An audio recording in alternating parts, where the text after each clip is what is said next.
television talk show 1 week after Adele appeared on the program. I couldn't go. I was at a conference in San Diego. Also, I didn't realize how big of a deal it was.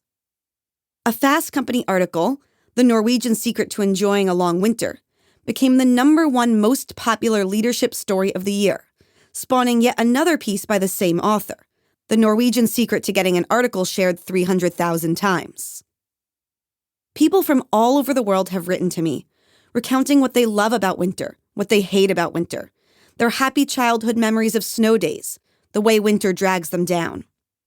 Rather than put wintertime mindsets behind me, I spent the next decade augmenting my original research with further study on how our mindsets work and why they matter, exploring cultural strategies for thriving during the darkest season, and sharing stories of my time in Tromsø and lessons of my research with international audiences. It seems that from Seattle to New York, Dublin to Bucharest, Sydney to Tokyo, people struggle with winter. At the same time, there are places worldwide, including Tromsø, where winter is anticipated and savored. My stint in the Arctic taught me that winter doesn't have to just happen to us. We can shape how we experience the season. Yet while there were plenty of researchers to consult about how to manage seasonal affective disorder or discuss how daylight saving time shifts our circadian rhythms, there were shockingly few experts providing strategies for people who want to enjoy winter more. I started asking, what does it look like to embrace the season? How can we find opportunities in the darkness, the cold, and the wet? And what can winter teach us about the ways our mindsets help create our reality? I found myself uniquely suited to answer these questions.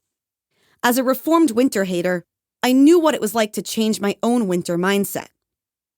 My time living in northern Norway, a personal foray into a challenging but enchanting winter, was eye-opening, a crash course in learning to actively embrace the season.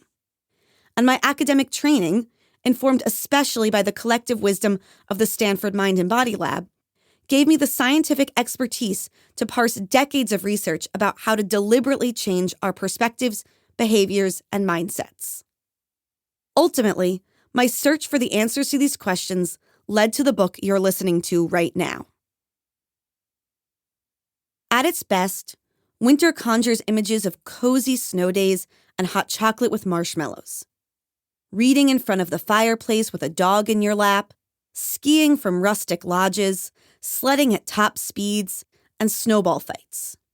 Presents under the Christmas tree, latkes fried in oil, sparkly New Year's Eve parties. But many of us don't inhabit these idealized winters for most of the season. Winter also means de-icing your windshield before driving to work, walking through frigid wind tunnels to get to school or the office, leaving for work in the dark and coming home in the dark. The sky pressing down in an endless string of gray days. Sleet that gets down the back of your neck and leaves you cold for hours. That gross snow that piles up and turns brown on the edges of highways and city streets. Feeling tired and lethargic, sniffly and melancholic. Winter poses many challenges. Depending on where you live, winter might bring bitter cold and mountains of snow. Or the season might be full of lashing rain, sleet, and hail. It could be a dull, monotonous gray for weeks on end. Chilly, constant drizzle. Wind that steals your words and whips your hair into a knotted mess. Unless you live near the equator and don't experience much winter at all, it undoubtedly brings darkness. Early sunsets, long nights. These climatic conditions affect us. The darkness can make us feel sluggish and tired, unable to focus. Cold, wet weather discourages outdoor activity and movement, further compounding our lethargy. We might feel less social, less like our best selves. And with climate change, winters are becoming less predictable, bringing more cold to places unused to freezing temperatures and transforming snowy winters into rainy ones, requiring our approach to the season to adapt to new conditions.